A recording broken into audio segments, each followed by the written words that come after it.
If the average aficionado of classical music was to select 20 of the great conductors of the past century, most of the dozen names assembled below would be among them. I will spare our audience the pretense of grouping them by their artistic stature, which even at its best is likely a fool's errand. The oldest and first among these equals is Arturo Toscanini. He was born in Parma, Italy, shortly after the American Civil War, March 25th, 1867. His talent was discovered enormous enough to be acclaimed in both the 19th and 20th centuries. He was originally trained on the cello, and as a teenager easily won a position with an Italian opera company on the eve of a South American tour.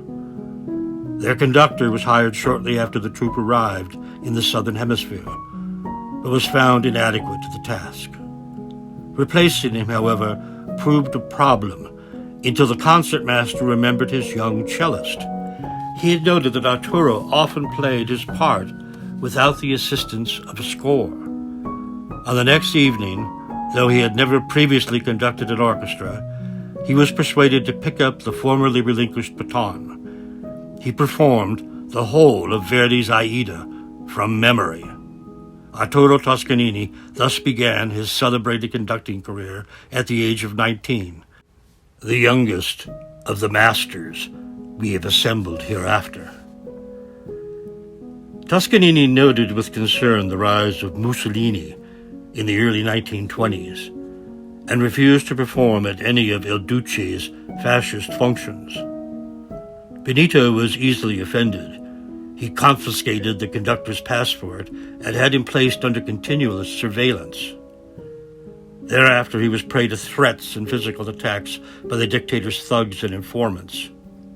He secretly confessed that had he been capable of murder, Mussolini would have been first on his list of hypothetical homicides. Toscanini fled Italy shortly after Hitler set a match to the powder keg of Europe. Among the highlights of his illustrious career was playing in the orchestra for La Scala's 1887 world premiere of Verdi's Otello. Gradually, however, his baton became more in demand than his bow. In 1896, he conducted the world premieres of both Puccini's La Bohème and Leoncavallo's Pagliacci. 2 years later, he became the principal conductor at La Scala. He later was invited to lead New York's Metropolitan Opera and became the first non-German invite to conduct the New York Philharmonic and the Bayreuth Festival Orchestra.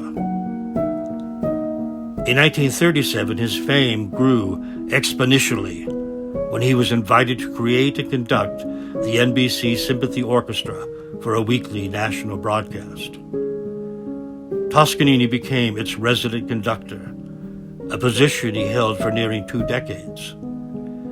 In the early 1950s, he prepared and conducted 7 complete operas for what had then become a world-renowned broadcast.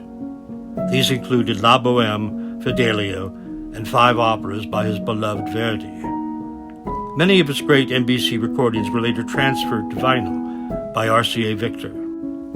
His Beethoven cycle was among the first records I purchased for my own inaugural music library. It begins as well the collection assembled hereafter.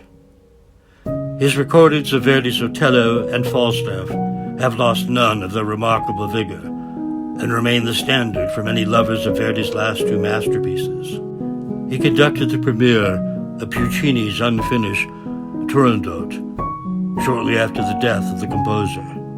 He famously halted and concluded the performance before the opera's 3rd act finale to announce, "It was here the master laid down his baton," a sentence that also served for his own epitaph.